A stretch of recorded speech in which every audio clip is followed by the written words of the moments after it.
Hello hello and welcome everyone, welcome to the channel. भाई क्या हाल है जी? मौज मस्ती चल रही है कि नहीं चल रही है? भाई मौज मस्ती होती रहनी चाहिए। आज हम मौज मस्ती करते करते एलो जी चैप्टर 3 पे पहुंच गए और आज हम पढ़ने वाले हैं भाई आर चेंजिंग अर्थ। क्या हमारा अर्थ, हमारी पृथ्वी, हमारा घर, हमारी माता किस प्रकार बदलती हैं, इस तरीके का एक बड़ा इजी चैप्टर है। चिल मार के पढ़ने का, मौज मस्ती करने का है कि नहीं? चलो फटाफट सब्सक्राइब मार दो। शाबाश शेर बच्चा, चलो शाबाश। तो देखते सबसे पहले टॉपिक्स क्या है। चैप्टर में टॉपिक्स पता हो तो होनी चाहिए। इंट्रोडक्शन बेस्ट, सबसे आसान होता है। एंडोजेनिक फोर्सेस क्या होते हैं, वोल्केनो के बारे में पढ़ना है। Earthquakes, exogenic forces, major landform कौन कौन से हैं, work of a river, work of sea waves, work of ice and work of wind के बारे में जानना है। इतना कुछ हमको पढ़ना है और फटाफट शुरू कर देते हैं चैप्टर बिना किसी देरी के। चलो, सारे यूट्यूबर्स ऐसे ही तो बोलते हैं, शुरू करते हैं बिना किसी देरी के। चलो हम भी करते हैं। तो इंट्रोडक्शन के बारे में पढ़ेंगे सबसे पहले। मैं नहीं बता देते कुछ देखो, वो इंट्रोडक्शन यहाँ पे नहीं देना है। यहाँ पे हम चैप्टर इंट्रोडक्शन की बात करेंगे। The earth's crust consist of several large and small, some small, rigid, irregularly shaped plates which carry continents and the ocean floor called lithospheric plates। ओ बाप रे बाप, बड़ी भारी लाइन आ गई भैया, कुछ समझ नहीं आया। तो क्या मतलब है भाई? देखो, the earth crust consist of several large. हमारी जो अर्थ की क्रस्ट है ना, सबसे पहले पता होना चाहिए अर्थ की क्रस्ट क्या है। हमारे अर्थ की सबसे टॉप मोस्ट लेयर क्रस्ट है, ठीक है। वो कैसी है? वो पूरी कंटिन्यूस नहीं है, वो ना लेयर्स में है, बड़ी बड़ी, क्या लार्ज कुछ स्मॉल, कुछ का इरेगुलर शेप, मतलब एकदम अलग अलग, कोई ऐसी सब में, और कोई ऐसी, इस तरीके की अलग अलग प्लेट्स बनी हुई हैं। क्या कहते हैं जिन प्लेट्स को? लिथोस्फेरिक प्लेट्स कहते हैं। These plates move around very slowly, और ये प्लेट्स हिलती रहती हैं बहुत ही ज़्यादा स्लो। कितनी स्लो? इतनी इतनी बड़ी बड़ी, हज़ारों किलोमीटर की ये प्लेट मिलीमीटर से, इतने मिलीमीटर मिलीमीटर बढ़ती हैं एक जगह से दूसरी जगह, और उसकी वजह से आप सोच भी नहीं सकते कितने डिफरेंस आ जाते हैं पूरी दुनिया में। इवन भूकंप वगैरह जो आते हैं ना, इन्हीं की वजह से आते हैं, ठीक है। और ये किसकी वजह से हिलती है? क्योंकि अर्थ के अंदर जो मोल्टन मैग्मा है, यानी कि पिघला हुआ मैग्मा, वो कंटिन्यूसली मूव करता रहता है, इसी वजह से। The earth's movement are divided on the basis of forces which cause them. Earth का जो मूवमेंट है ये किस पे बेस डिवाइड होता है? On the basis of force जो कि उसको मूव कर रहे हैं। पहला आता है एंडोजेनिक फोर्स, तो वो force which act in the interior of earth. तो अर्थ के अंदर लगने वाला फोर्स कौन सा होता है? Endogenic force. और एक्सोजेनिक क्या होगा? वेरी गुड, जो कि अर्थ के कहाँ पे काम करे? सरफेस पे, यानी कि अर्थ के बाहरी एरिया पे। ऐसे देख लो, यहाँ पे बड़ा अच्छा सा चार्ट दे रखा है एनसीईआरटी वाला। तो एक्सोजेनिक में क्या होगा? इरोजनल, डिपोजिशनल, और एंडोजेनिक में सडन और डिजास्ट्रोफिक। अब देखो डिजास्ट्रोफिक क्या होते हैं अभी बताता हूँ। सडन फोर्स, एकदम अर्थ के अंदर फोर्स आया, कैसा? अर्थक्वेक आ गया, वल्केनो ब्लास्ट हुआ, या लैंडस्लाइड हो गई कहीं, ठीक है, कहीं पे जमीन ही एकदम लैंडस्लाइड हो गई। और डिजास्ट्रोफिक कौन से हो गए? बिल्डिंग बिल्डिंग या फिर माउंटेन्स। बिल्डिंग माउंटेन समझ रहे हो आप, कि माउंटेन्स बन गए किस तरीके से? एक प्लेट थी और ये दूसरी प्लेट थी, ये दोनों आपस में टकराई और टकरा के कुछ इस तरीके से ओवरलैप हो गई। ओवरलैप होते ही एक पूरा माउंटेन फॉर्म हो गया इस तरीके का, सालों में, बहुत हज़ारों साल में होता है। एक्सोजेनिक की बात करें तो इरोजनल और डिपोजिशनल होती हैं, रिवर, विंड, सी वेव, ग्लेशियर। अभी धीरे धीरे समझते हैं। अब समझते हैं, देखो सामने आ गया पूरा पूरा पूरा चार्ट, समझ में आ जाएगा फटाफट। तो एंडोजेनिक का लिटरल मीनिंग होता है, endo means inside and genic means origin, तो यानी कि inside origin. Endogenic forces sometimes produces sudden movements and at the other times produce slow movement. अब ये जो एंडोजेनिक फोर्सेस होते हैं ना, कभी कभी बहुत एकदम से मूवमेंट प्रोड्यूस कर देते हैं, कभी कभी बड़ा स्लो मूवमेंट होता है। Sudden movements like earthquake and वल्केनोज cause mass destruction. अब जब सडन मूवमेंट होते हैं ना, तो ये क्या होता है? मास डिस्ट्रक्शन होता है, बड़े लेवल पे तबाही आ जाती है, लोगों के घर वर तबाह हो जाते हैं सरफेस पे, है ना। वल्केनो की बात करें, अब volcano is a went in the earth crust. होता क्या है? वेंट यानी कि छेद है, एक ओपनिंग है अर्थ के क्रस्ट में, जो कि मोल्टन मैग्मा को डायरेक्ट कनेक्ट कर देती है, जहां से मोल्टन मैग्मा इरप्ट हो जाता है एकदम से। अर्थक्वेक क्या होता है? लिथोस्फेरिक प्लेट्स जो होती हैं, जब वो हिलती हैं तो अर्थ का जो सरफेस है वो भी वाइब्रेट होता है, और यही वाइब्रेशंस ट्रैवल करती हैं ऑल अराउंड द अर्थ, और यही क्या कहलाती हैं? अर्थक्वेक कहलाती हैं। सिंपल सी बात है। The place in the crust where the movement start is called focus. अब देखो, जब वाइब्रेशन होगा, बिल्डिंग थोड़ी रुक पाएंगी, बिल्डिंग ढह जाती हैं क्योंकि वो बहुत तेज वाइब्रेट हो रहा है। अब देखो, वो एरिया एग्जैक्टली जहां पे मूवमेंट शुरू हुआ, that is called focus. Focus समझ में आया? The place on the surface above the focus is called AP centre. अब एपी सेंटर कौन सी जगह होती है? देखो फोकस, फोकस क्या है? अर्थ है। अर्थ के अंदर कहीं प्लेट में इस जगह पे क्या आया? अर्थक्वेक आया, ये प्लेट हिल गई, ये क्या था? फोकस था। अब इस फोकस से जस्ट ऊपर जो सरफेस पे जगह होती है that is called AP centre. कई बार न्यूज देखोगे जब भूकंप के बाद की, तो उसमें बताते हैं कि इसका एपी सेंटर कहाँ का था। Earthquakes can not be predicted, however the impact can certainly be minimised if we are prepared beforehand. अभी तक की टेक्नोलॉजी नहीं बता पाती कि अर्थक्वेक कब आएगा, बट हाँ इतना ज़रूर है कि अगर हम पहले से तैयार रहें तो हम जो होने वाला इम्पैक्ट है उसको कम से कम कर सकते हैं। Some common earthquake prediction methods adopted locally by people include studying animal behavior, fish in ponds get agitated, snakes come to the surface। होता क्या है? एनिमल्स के पास एक सिक्स्थ सेंस होता है, एक्स्ट्रा सेंस, जो उनको पहले से ही बता देता है कि क्या अर्थक्वेक आने वाला है या फिर कोई सुनामी आने वाली है, कुछ भी बड़ा नेचुरल डिजास्टर होने वाला है। तो ये क्या एक तरीका है कि आप जानवरों के बिहेवियर को फोकस करो। क्या होता है? जनरली फिश जो है वो एकदम अजीब सा बिहेव करने लग जाती है, स्नेक्स अपने बिल से बाहर आ जाते हैं और इस तरीके के बिहेवियर दिखने को मिलते हैं। Earthquake preparedness, where to take shelter during an earthquake, ये देख सकते हो, बहुत ज़रूरी है अर्थक्वेक के टाइम पे किस तरीके से खुद को बचाना है। तो फटाफट देखते हैं। सबसे पहले सेफ स्पॉट, क्या? Under a kitchen counter. Kitchen counter के मतलब टेबल के नीचे, डेस्क के नीचे, किसी भी ऐसी चीज के नीचे जो जल्दी नहीं टूटे, आपके सर पे कुछ ना टपक पड़े। Stay away from fire places से दूर रहो जहां आग लग सकती है, चिमनी वगैरह से, विंडोज से जो कांच टूट के आपके आंख वाँख में जा सकता है, मिरर से, पिक्चर फ्रेम वगैरह से, इसके लिए रेडी रहो। Spread awareness amongst your friend family members, कभी भी कोई डिजास्टर के बारे में। ठीक है, ये हो गया एंडोजेनिक फोर्सेस के बारे में। Now will talk about exogenic. Exogenic का लिटिल मीनिंग क्या होता है? Exo means outside, genic means origin. तो एक्सो जिनका ओरिजिन अर्थ के बाहर हो, सरफेस पे हो, ठीक है, वो होते हैं एक्सोजेनिक। सिंपल, और कुछ नहीं। अब बात करते हैं मेजर लैंड फॉर्म्स की। कितने तरीके के हैं? The landscape is being continuously worn away by two processes.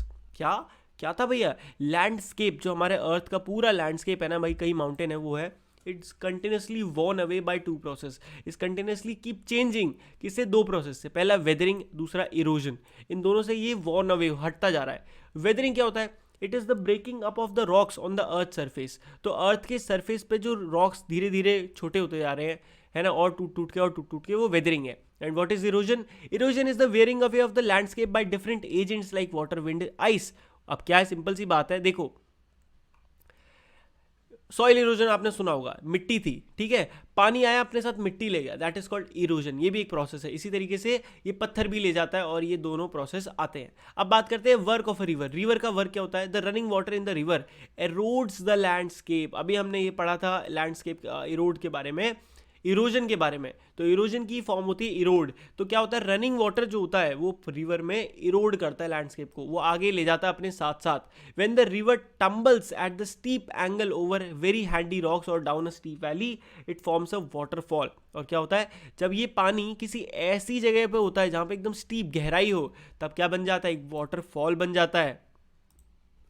तो ये हो गया waterfall. Now as the river enters the plain, it twist and turn forming a large bend known as meander. तो जैसे ये जो रिवर है वो प्लेन्स में आती है, तो आप देखो कभी ऐसे कभी घूमती है गोलमोल, तो इस तरीके के जो फॉर्म वो बन जाते हैं, वो कहलाए जाते हैं meanders. Due to continuous erosion and deposition along the side of meander, oxbow lake is created over time. ये आपने फोटो वगैरह में भी देखी होंगी। तो ये देख लो फटाफट, तुम्हारे सामने मैंने फोटो लिया है। ये होता है एक ऑक्सबो लेक। इसमें क्या होता है? इस तरीके के बीच में लैंड मास होता है और साइड साइड में आपकी क्या होती है? रिवर, लेक हो जाती है। ठीक है, अब आ गया समझ में? चलो वापस चलते हैं। Now when the river overflows, it bank leads to the flooding of the neighbouring areas. अब क्या होता है? जब रिवर ओवरफ्लो हो जाती है तो क्या होता है? बाढ़ आ जाती है, आसपास के एरिया में बाढ़ आ जाती है। और ये बाढ़ में क्या होता है? The flooding result in deposition of layers of fine soil and other material called sediment along its bank, which leads to the formation of flat fertile flood plain। अब होता क्या? ये बहुत इंपॉर्टेंट लाइन है। फ्लडिंग की वजह से क्या होता है? Deposition of layers of fine soil. अब होता क्या है? जैसे ही पानी आया, मिट्टी एकदम से इधर उधर हो गई, और मिट्टी हुई तो अंदर से फ्रेश मिट्टी जो सॉइल थी वो निकल के आई, और उसके अलावा जो सेडिमेंट्स थे वो भी उस एरिया में बह गए और उस एरिया में रह गए। ठीक है, जिसकी वजह से क्या हुआ, वो जो पूरा एरिया था जहाँ वो बाढ़ आई थी वो एकदम फ्लैट हो जाता है, फर्टाइल लैंड बन जाता है और उसे हम क्या कहते हैं, फ्लड प्लेन कहते हैं। The raised banks are called levees. और देखो पानी में वो जगह जहाँ लेवल बढ़ जाता है बहुत ज़्यादा उसे क्या कहते हैं, लीव्स कहते हैं, levies, levies sorry. Now, as the river approaches the sea, the speed of flowing water decreases and the river begins to break up. आपने देखा होगा रिवर जो होती है बहुत तेज भागती हुई होती है, बट जैसे जैसे वो बड़े बड़े सीज की तरफ जाने लगती हैं वो शांत हो जाती हैं, स्लो हो जाती हैं, उनकी स्पीड कम हो जाती है और वो अलग अलग पार्ट्स में डिवाइड हो जाती है, टूट जाती हैं। The breaking of river into a number of stream is called a distributaries, जो मैंने आपको अभी बताया। जब एक रिवर कई अलग अलग रिवर्स में जाके टूट जाती है तो उन्हें क्या कहा जाता है, distributaries. Okay, the river becomes so slow that it begins to deposit its load. Each distributary forms its own mouth. The collection of sediment from all the mouths form a delta. अब ये बहुत important चीज़ हमने क्या पढ़ी, the river becomes so slow, अब river इतनी slow हो जाती है कि उनके अंदर लोड इकट्ठा होने लग जाता है। लोड क्या होता है कि भाई पानी जो आया वो सारा वहीं के वहीं स्टोर होने लग गया। Each distributary form its own mouth, और हर डिस्ट्रीब्यूटरी का क्या होता है, एक माउथ बन जाता है। जैसे कैसे, इधर से पानी आ रहा है, ठीक है, और ये पूरा एरिया जो है यहाँ पानी इकट्ठा हो रहा है, तो ये क्या, एक माउथ है। क्लियर, ये माउथ है। The collection of sediments from all the mouths form a delta. अब जितने भी माउथ हो रहे हैं उनके, उसकी वजह से क्या होता है, सेडिमेंट्स इकट्ठा होने लग जाते हैं। तो यहाँ इकट्ठा हो गए, यहाँ इकट्ठा हो गए, इधर इकट्ठा हो गए, अब ये इकट्ठा होकर ज़मीन बन गई है ना, और यही क्या कहलाई जाती है, डेल्टा। अब आपने डेल्टा वर्ड बहुत कॉमनली सुनोगे ज्योग्राफी में, पता तो होना चाहिए डेल्टा क्या होता है। फोटो दिखाता हूँ। तो जैसा कि अब आपने सामने देख सकते हो, पानी के बीच में जो लैंड इकट्ठा हो गया, ये कहाँ से आया है, ये सेडिमेंट्स ही तो थे जो इकट्ठा हो गए एक साथ और ये इन्होंने ज़मीन बना दी, इसे ही कहा जाता है delta. Now is that clear? चलो वापस चलते हैं। तो चलो जी, अगला टॉपिक है हमारा वर्क ऑफ सी वेव्स। सी की जो वेव्स है वो किस तरीके से काम करती हैं। The erosion and deposition of the sea waves gives rise to coastal landform. अब जो चीज़ रिवर्स में हो रही थी वो क्या बना रही थी, डेल्टा बना रही थी, बट वहीं पे जब ये चीज़ सी में होती है तो बहुत बड़े बड़े कोस्टल लैंडफॉर्म बन जाते हैं, बहुत बड़ा एरिया बन जाता है। Sea waves continuously strike at the rocks, cracks develop and with they become larger and wider. होता क्या है, पानी इस पे आके छर छर छर छर मारती है तो ये चीज़ क्या हो जाती है, और ज़्यादा वाइड होने लग जाते हैं। दस हॉलो लाइक केव्स, यानी कि केव्स जैसे पत्थर बन जाते हैं, कुछ इस तरीके के पत्थर बन जाते हैं कि यहाँ पे देखो केव बन गई, समझ रहे हो। Over time, these cavities become bigger and bigger. Only the roof of these cave remain, which result in the formation of sea arches. आप देखो कुछ इस तरीके के आपको बहुत सारे वो मिलेंगे कि यहाँ पे आप देखो पानी है, मतलब ये पूरा एरिया में पानी है, यहाँ पे जितना भी सारा, और यहाँ पे गैप बन गया है तो भाग भाग के लोग आके जंप मारते हैं, देखा है ना, वो ही चीज़ है। Further, the erosion breaks the roof and only walls are left. These wall-like features are called stack. और एक टाइम के बाद क्या होता है, ये चीज़ भी टूट जाती है और बस इतना इतना एरिया बचता है वॉल, और इन्हें क्या कहा जाता है, स्टैक्स कहा जाता है। These steep rocky coast rising almost vertically above the sea water is called sea cliff. और ये वाला जो एरिया था ना, ये जो जस्ट ऐसा है वर्टिकल खड़ा है, इसे कहते हैं सी का क्लिफ, एक किनारा सी का। The sea waves deposit sediment along the shores forming beaches. और देखो बीच जो आपने सुना है ना, सबने सुना है बीचेस वो कैसे बनते हैं, जो सी वेव्स जो होती हैं सेडिमेंट्स को इकट्ठा कर देती हैं किनारे और वो बीच बन जाता है। Very easy. लास्ट टॉपिक है वर्क ऑफ आइस। आइस कैसे काम करती है और बहुत इंपॉर्टेंट है जानना। ग्लेशियर क्या होता है, एक लार्ज आइस का mass continuously moving over land surface which to erode the landscape by bulldozing soil and stones to expose the solid rock below. अब ग्लेशियर क्या होता है, ग्लेशियर बहुत ही लार्ज आइस के टुकड़े होते हैं, बहुत ज़्यादा बड़े, इतने सोच भी नहीं सकते आप, और ये कंटिन्यूसली अर्थ के ऊपर होते हैं, सतह पे रहते हैं, पानी ओशन वगैरह पे, और धीरे धीरे मूव करते रहते हैं। अब ये करते क्या है, इरोड करते हैं लैंडस्केप को, कैसे, बुलडोजिंग सॉइल, यानी कि जो नीचे जो सॉइल है ना उसको एकदम खरोदते रहते हैं, क्योंकि इतना वेट है उसको दबाते रहते हैं, जिसकी वजह से क्या होता है, वो पूरा स्टोन वगैरह टूट के अंदर से सॉलिड रॉक जो उसके अंदर थे वो निकलते रहते हैं बाहर, समझ रहे हो, इस तरीके से। उसके अलावा glaciers carve out deep hollows as the ice melt, they get filled up with water and become beautiful lakes in the mountain. अब ध्यान से देखो, ग्लेशियर्स जो होते हैं वो क्या करते हैं, डीप हॉलोज कार्व बना देते हैं, डीप हॉलोज बना देते हैं। अब इमेजिन करो भाई ये कोई बहुत बड़ा सा पत्थर था, ठीक है। अब इस पत्थर में यहाँ पे ऊपर ऊपर की जगह पे इस एरिया में ग्लेशियर है बहुत बड़ा। इस ग्लेशियर ने क्या करा, टक्कर मार मार के यहाँ पे पूरा गैप बना दिया, एक पूरा ऐसे गैप बना दिया। तो जैसे ही अब ये गैप बन गया, धीरे धीरे जब ये इधर की आइस पिघलेगी तो इधर पानी आने लग जाएगा और यहाँ से एक नई रिवर शुरू हो जाएगी। तो इस तरीके से माउंटेन से लेक्स या रिवर निकल जाती हैं। The material carried by the glaciers such as rocks, big and small, and sand, silt gets deposited. These deposits form glacier moraines. और देखो ग्लेशियर भी अपने साथ क्या करता है, बड़े बड़े पत्थर और स्मॉल छोटे बड़े सिल्ट वगैरह जो रेत होती है वो भी इधर से उधर ट्रैवल होती है उसके साथ साथ, है ना। और जब ये एक जगह इकट्ठा हो जाती है तो इन्हें क्या कहा जाता है, ग्लेशियल मोरेन्स। क्लियर। अब लास्ट टॉपिक है विंड कैसे काम करती है। An active agent of erosion and deposition in the desert is wind. अब देखो हमने इस चैप्टर में इरोजन की और डिपोजिशन की पूरे टाइम बात करी है ना, लैंडस्केप को किस तरीके से इरोड या डिपोजिट किया जाएगा। तो होता क्या है, विंड भी एक एक्टिव एजेंट की तरह काम करती है। डेजर्ट में जो विंड को क्या होती है, विंड डेजर्ट में रेत को एक जगह से दूसरी जगह लेके जाती है, उसी का तो काम होता है। डेजर्ट में rocks are present in the shape of mushroom, commonly called as mushroom rock. वहाँ पे आपको कुछ इस तरीके के रॉक्स बहुत मिलेंगे, तो वो क्या है, मशरूम रॉक्स है। Winds erode the lower section of the rock more than the upper part. Therefore, such rocks have narrower base and wider top. When the winds blows, it lifts and transports sand from one place to another. When it stops blowing, the sand falls and gets deposited in low hill-like structure which are called sand dunes. तो अभी तक हमने जितना पढ़ा उसको समझते हैं जरा ध्यान से। Winds Erode the lower section, क्या होता है, सिंपल सी बात है, एक पत्थर है, अब वहाँ पे नीचे विंड बह रही है, ये नीचे वाले एरिया पे बहती है ज़्यादा, तो क्या होता है, पत्थर कुछ इस शेप में हो जाते हैं, अंदर से नीचे, नीचे से पतले पतले, ऊपर से मोटे मोटे, ठीक है।